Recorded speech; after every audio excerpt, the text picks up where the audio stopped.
So one wild and crazy Friday night, I was at home, wild and crazy, watching Shark Tank, the show where hopeful entrepreneurs pitch their new product or service to celebrity investors. And one by one, these starry-eyed business owners stand in front of the terrifying panel of judges and give it their best shot, talking percentages, ROIs, prototypes, customer acquisition costs, blah, blah, blah. So on this particular Friday night, it was a woman who was standing in front of the sharks wanting them to invest in her baby moccasin company. The pitch started as most pitches did, right? Sales to date, cost of production, etc. And she was doing a pretty good job, and it was clear she knew the business of her business, which was certainly a plus. But still, none of the sharks were jumping out of their fins to invest.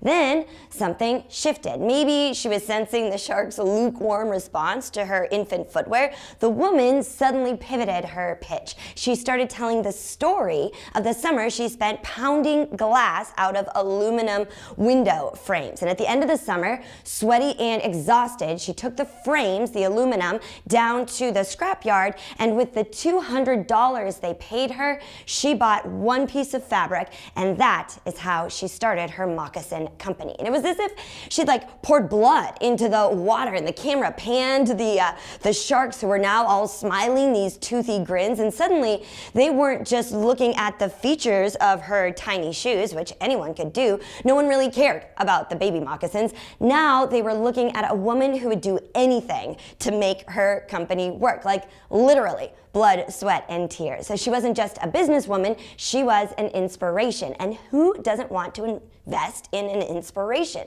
Once they invested in her story, the sharks invested in her. So just like the Shark Tank, the same is true for you, for any entrepreneurs. The day you decide to pivot your pitch and just tell your story is the day people will care.